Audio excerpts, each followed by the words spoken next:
আসসালামু আলাইকুম ওয়া রাহমাতুল্লাহ। বন্ধুরা, আজ এসেছি তোমাদের জন্য খুবই গুরুত্বপূর্ণ একটি বিষয় নিয়ে, সেটি হচ্ছে ভয়েস চেঞ্জ। তোমরা এই ভয়েস চেঞ্জ নিয়ে অনেক সমস্যা ফেস করো এবং দেখতে পাচ্ছি যে বিভিন্ন গাইড বই বা বিভিন্ন ধরনের নিয়ম কানুন অনেক কিছু মেনে তোমাদেরকে ভয়েস চেঞ্জ গুলো করতে হয়। তো আমি সেই দিকগুলো খেয়াল করে আমি তোমাদেরকে খুবই সহজ ২-৩টি নিয়ম আমি তোমাদেরকে শেখাবো। আশা করি তোমরা যদি সেই নিয়মগুলো সঠিকভাবে ফলো করো, তাহলে আশা করছি যে তোমরা সফল ভয়েসই খুব সহজেই তোমরা পরিবর্তন করতে পারবে। এবং সেই ক্ষেত্রে আজকের সেই ধারাবাহিকতার আজকে ১ম পর্ব। তোমরা জানো যে ভয়েস বেসিক্যালি সেন্টেন্স হয় হচ্ছে ৫ প্রকার: assertive sentence, interrogative sentence, imperative sentence, optative sentence এবং এক্সক্লেমেটরি সেন্টেন্স। এবং এই ৫টা সেন্টেন্সের মধ্যে শুধুমাত্র এই ৩টা সেন্টেন্সেরই ভয়েস চেঞ্জ হয়: অ্যাসার্টিভ সেন্টেন্স, ইন্টারোগেটিভ সেন্টেন্স এবং ইম্পারেটিভ সেন্টেন্স। এই ৩টা সেন্টেন্সের জন্য আমি ৩টি পর্ব তোমাদেরকে দিব। আর আজকে সেই ধারাবাহিকতার ১ম পর্ব আজকে শুরু করছি। সো লেটস স্টার্ট বন্ধুরা। এর মধ্যে ভয়েস চেঞ্জের জন্য নির্দিষ্ট দু একটা জিনিস জাস্ট আমি বলবো যে রুলস গুলো মুখস্থ না করে রুলস গুলো তোমরা শুধুমাত্র একটু খেয়াল করো, তাহলেই পারবে, একদম সোজা। আহ, এখানে তোমাদের জানতে হবে যে ভয়েস চেঞ্জ দুই ভাবে হয়, একটা হচ্ছে অ্যাক্টিভ থেকে প্যাসিভ আর একটা হচ্ছে প্যাসিভ থেকে অ্যাক্টিভ। আমি দুইভাবেই তোমাদেরকে বুঝিয়ে দিব যে কিভাবে তোমরা খুব সহজে এটিকে কনভার্ট করতে পারো। সো অ্যাক্টিভ থেকে প্যাসিভে আমরা কিভাবে যাইতে পারি দেখো। আমরা প্রথমেই আহ, এখানে জানতে হবে আরেকটা বিষয়, সেটা হচ্ছে যে সাবজেক্ট কোনটা এবং এবং অবজেক্ট কোনটা, সেটাও তোমাদেরকে কিন্তু জানতে হবে। সো এখানে অবজেক্টটি সাধারণত আমরা জানতে খুব সমস্যা হয়। সাবজেক্টটা আমরা সবাই জানি, কিন্তু অবজেক্ট আমরা আসলে বুঝতে পারি না যে অবজেক্ট কোনটা। এটার জন্য সহজ নিয়মটা হচ্ছে ভার্ব, ভার্বের পরে যে কোনো একটা প্রিপোজিশন, ভার্ব থেকে প্রিপোজিশন, এই দুটো শব্দের ঠিক মাঝখানে যদি কোনো পার্সন বা কোনো বস্তু যদি থাকে, তাহলে সেটি হচ্ছে অবজেক্ট। যদি ভার্ব এবং প্রিপোজিশন এ দুটোর মাঝখানে যদি কোনো ব্যক্তি বা বস্তু থাকে, পার্সন অথবা থিংস থাকে, তাহলে সেটি হচ্ছে অবজেক্ট। তাহলে এটি তোমাকে মনে রাখতে হবে। এখন আমি মূল পর্বে চলে আসি। আমি অ্যাসার্টিভ সেন্টেন্স নিয়ে কথা বলছি এবং আজকে the best tips for effective voice changing নিয়ে কথা বলবো। প্রথমেই আমি আমি প্রথমে বলছি যে কয়েকটা জিনিস তোমাদেরকে মাথায় রাখতে হবে। ১ নম্বর হচ্ছে অবজেক্ট যেটি হবে সেটি সাবজেক্টে চলে আসবে। ভয়েস চেঞ্জের সময় অবজেক্ট সাবজেক্টে চলে আসবে, এটা মাথায় রাখবে। যে অবজেক্টটা আছে সেটা সাবজেক্ট হয়ে যাবে। ২ নম্বর, অক্সিলারি ভার্বটা অক্সিলারি ভার্ব আকারেই থাকবে। অক্সিলারি ভার্ব অক্সিলারি ভার্ব আকারেই থাকবে। এটা দিয়ে আমি কি বোঝাতে চাচ্ছি? যেমন প্রেজেন্ট ইনডিফিনিট টেন্স যদি হয়, তাহলে দেখবা যে এম, ইজ, আর যে কোনো একটি অক্সিলারি ভার্ব থাকে। আয়ের সাথে যদি এম হয়, তাহলে তুমি দেখবা যে প্যাসিভ ভয়েস যখন তুমি করবা, তখন যে অবজেক্টটা সাবজেক্টে আসছে সেই সাবজেক্টের সাথে তাল মিলে এই এম ইজার এর মধ্যে যে কোনো তিনটার একটি সেখানে বসাবা। এর মানে এই না যে এম ইজার থাকলে তুমি ওয়াজ ওয়ারে চলে যাবে। আমি বলতে চাচ্ছি যে প্রেজেন্ট ইনডিফিনিট টেন্সে এম ইজার যে কোনো একটি বসবে, শুধু এতটুকু তুমি এখন মাথায় নাও। পাস্ট ইনডিফিনিট টেন্সে ওয়াজ ওয়ার থাকে, ওয়াজ ওয়ার। পারফেক্ট টেন্স বলতে হ্যাভ, হ্যাজ, হ্যাড, এগুলো যেটা আছে সেটাই থাকবে, কোনো পরিবর্তন হবে না। শুধুমাত্র সাবজেক্টের উপর ভিত্তি করে চেঞ্জটা আসবে। হ্যাভ আছে, সেখানে হয়তো সাবজেক্টের উপর ভিত্তি করে হ্যাজ হবে, এতটুকুই পরিবর্তন হবে। আরেকটা হচ্ছে মডেল অক্সিলারি। মডেল অক্সিলারি গুলো যেমন শ্যাল, উইল, ক্যান, কুড, মে, মাইট, এই ধরনের যদি মডেল ভার্ব গুলো থাকে, তাহলে সেটার সাথে একটা বি ভার্ব বসবে, জাস্ট এই চারটা নিয়ম তুমি মনে রাখবা যে অক্সিলারি ভার্ব যদি থাকে তাহলে অক্সিলারি ভার্বই থাকবে। এক নম্বর প্রেজেন্ট ইনডিফিনিট টেন্সে অ্যামিজার থাকলে সেটাই থাকবে, পাস্ট ইনডিফিনিট টেন্সে ওয়াজ ওয়ার থাকলে সেটাই থাকবে, পারফেক্ট টেন্সে হ্যাভ হ্যাজ হ্যাড যেটা সেটাই থাকবে, শুধু সাবজেক্টের উপর পরিবর্তন হবে। আর মডেল ভার্ব থাকলে সাথে একটা বি ভার্ব যোগ করবা। 3 নম্বর হচ্ছে ভার্বের সাথে যদি আইএনজি থাকে তাহলে একটা বিং যোগ করবা। ভার্বের সাথে যদি আইএনজি থাকে তাহলে বিং যোগ হবে, being.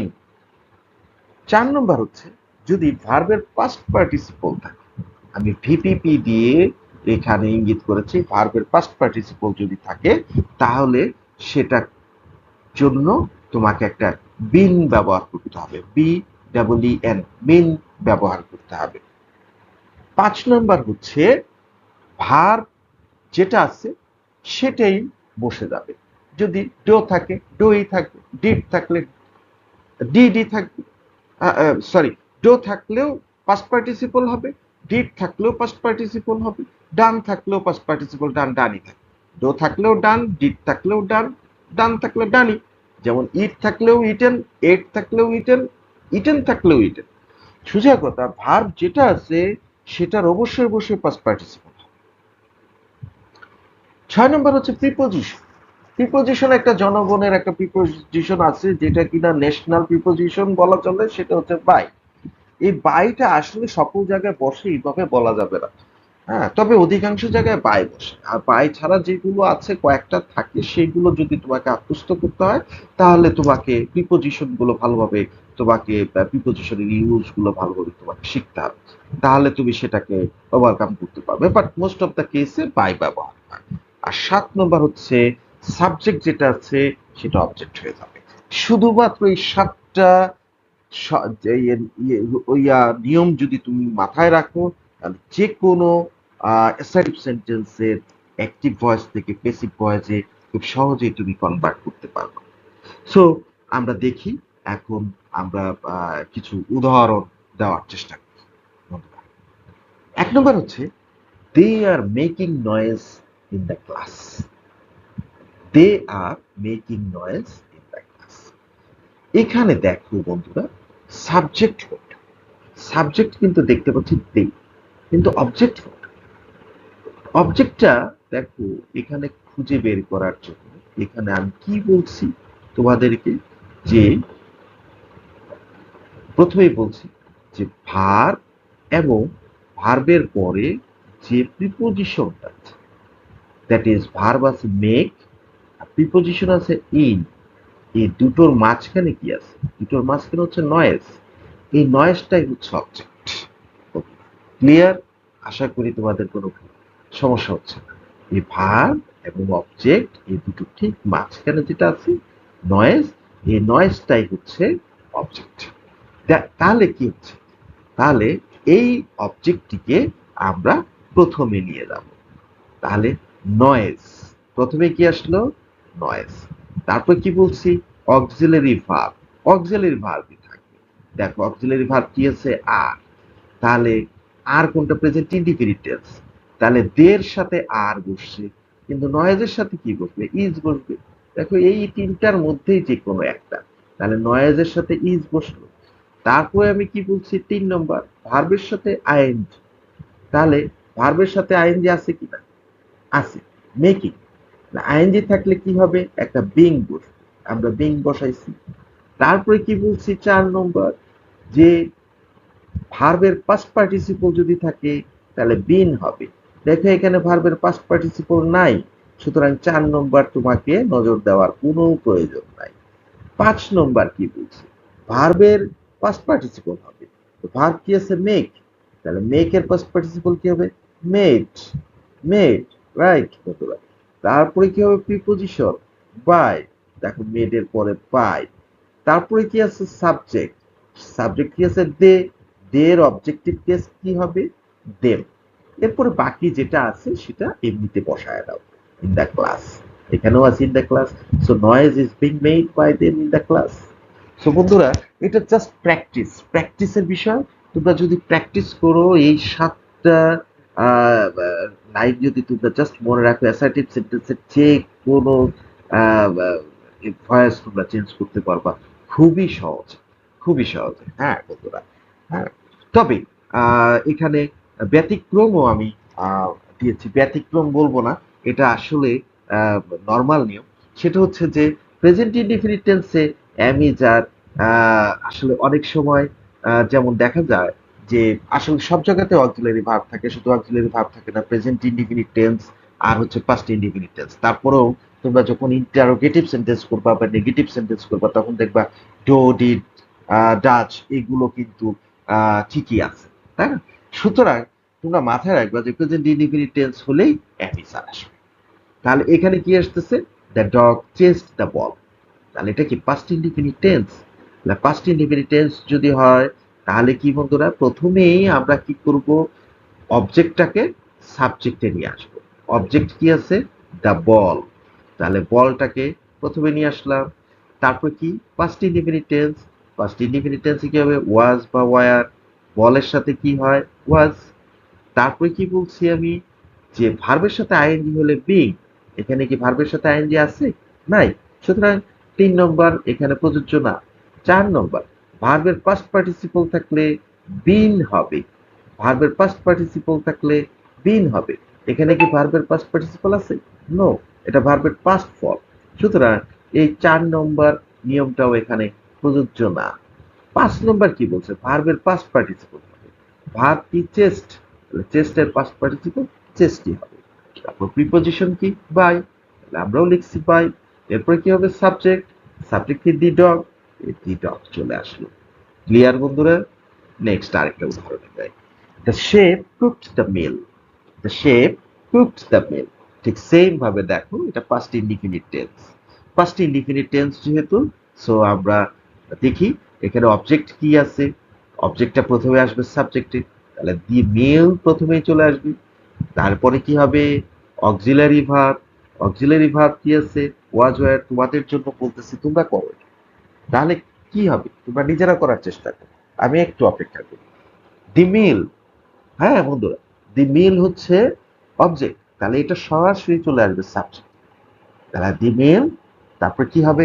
Auxiliary verb. Auxiliary verb এটা কোনটা? First indefinite tense. তাহলে দি মিলের সাথে ওয়াজ না ওয়ার বসে? ওয়াজ, রাইট। তারপরে কি? 3 নম্বর, আইএনজি। এখানে কি আইএনজি আছে? নাই। সুতরাং 3 নম্বর এখানে আমরা ফলো করব না। 4 নম্বর কি আছে? ভিপিপি, ভার্বের পাস্ট পার্টিসিপল। এখানে কি ভার্বের পাস্ট পার্টিসিপল আছে? নাই।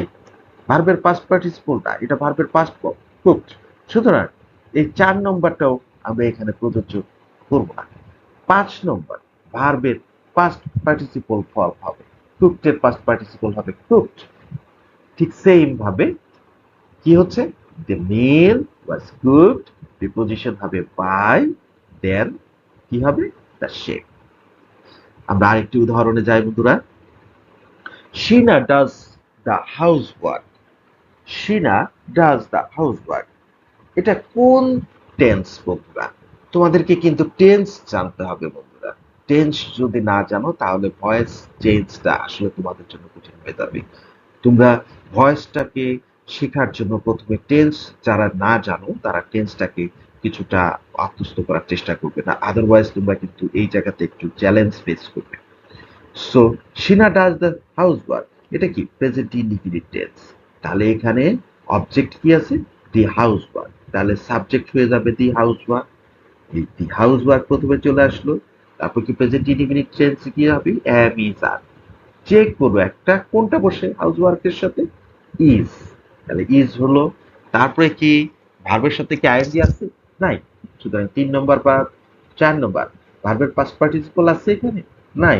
তাহলে এটাও বাদ। 5 নম্বর, যে ভার্বই বসুক সে ভার্বের পাস্ট পার্টিসিপল ফর্ম হবে। ডো ভার্ব আছে, ডো এর পাস্ট পার্টিসিপল কি? ডান। প্রিপোজিশন কি হবে? বাই। বাই এর পরে সাবজেক্ট শিনা। সুতরাং the house work is done by Sheena. Next আরেকটা উদাহরণ যায়। Someone will walk her dog, someone will walk a dog, এটাকে যদি আমরা প্যাসিভ ভয়েসে রূপান্তরিত করি, এখানে অবজেক্ট কি আছে, হার ডগ, তাহলে হার ডগ প্রথমে চলে আসলো, হার ডগ।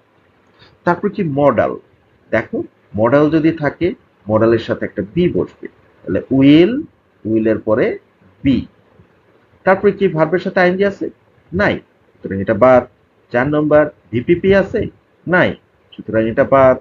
5 নম্বর যে ভার্বই হোক, ভার্বের পাস্ট পার্টিসিপল, তাহলে এখানে ভার্ব আছে কি ওয়ার্ক, ভার্বের পাস্ট পার্টিসিপল ওয়ার্কড, এটা 5 নম্বর করে ফেললাম। 6 নম্বর কি by, by someone, by someone আর না দিলেও চলে। হ্যাঁ, তারপর next, someone has cleaned the windows, someone has cleaned the windows, একজন জানালা পরিষ্কার করেছে, তাহলে এখানে অবজেক্ট কি, দ্য উইন্ডোজ, অবজেক্ট কি, দ্য উইন্ডোজ, তাহলে এটাই সাবজেক্ট হয়ে যাবে, দ্য উইন্ডোজ। তারপরে কি হ্যাজ, হ্যাভ, এগুলো থাকলে কি হচ্ছে, এগুলো থাকলে কি হচ্ছে, হ্যাঁ, এটাই হয়ে যাবে, হ্যাভ হ্যাজ যেটা আছে সেটাই হয়ে যাবে, তাহলে উইন্ডোজের সাথে কি হবে, হ্যাভ। তারপরে কি আছে, ভার্বের সাথে আইএনজি, ভার্বের সাথে আইএনজি আছে নাই, 3 নম্বর বাদ। 4 নম্বর কি আছে, ভার্বের পাস্ট পার্টিসিপল থাকলে বিন, দেখো এখানে ক্লিনড, এটা কিন্তু পাস্ট পার্টিসিপল, তার এই জন্য একটা বিন বসছে। এরপরে কি বলছি, 5 নম্বর ভার্বের পাস্ট পার্টিসিপল, যে ভার্বই থাক পাস্ট পার্টিসিপল, এখানে পাস্ট পার্টিসিপল আকার আছেই, সো এটা সেম ভাবে বসে গেল ক্লিনড। তারপরে কি preposition, preposition by, by someone, এখানে বাই সামওয়ান আর না দিলেও চলে। সুতরাং বন্ধুরা, আশা করি তোমরা যদি এই 7টা নিয়ম যদি জাস্ট মাথায় রাখো, যে 1 থেকে 7 পর্যন্ত তোমরা সিরিয়ালি কাজ করে যাবা, 1 নম্বর প্রথম করবা, 2 নম্বর করবা, এইভাবে একের পর এক, যেটার সাথে মিলবে সেটা করবা, যেটা মিলবে না সেটা করবা না। এইভাবে তোমরা যদি ফলো করো তাহলে তোমরা অ্যাসার্টিভ সেন্টেন্স থেকে খুব সহজেই তোমরা ভয়েস চেঞ্জ করতে পারবে বলে আমি আশা রাখি। এবং আরো 2টি পর্ব আমি নিয়ে আসবো, সেই 2টি পর্ব আরো সহজ হয়ে যাবে, যেহেতু তোমরা এটা শিখে ফেলতেছো, সো ওই 2টা পর্ব আরো সহজ হয়ে যাবে। সো বন্ধুরা, আশা করি এই ভিডিওটা তোমাদের অনেক কাজে আসবে। যদি তোমাদের কাজে আসে তাহলে অবশ্যই লাইক, শেয়ার বা কমেন্ট করতে ভুলবে না, এবং ভিডিওটি আমার আমার চ্যানেলটি সাবস্ক্রাইব করতেও ভুলবে না, কারণ নেক্সট অ্যাভেলেবল ভিডিওটি যাতে তোমার কাছে প্রথম নোটিফিকেশন যায়। সো ধন্যবাদ। আসসালামু আলাইকুম ওয়া রাহমাতুল্লাহ।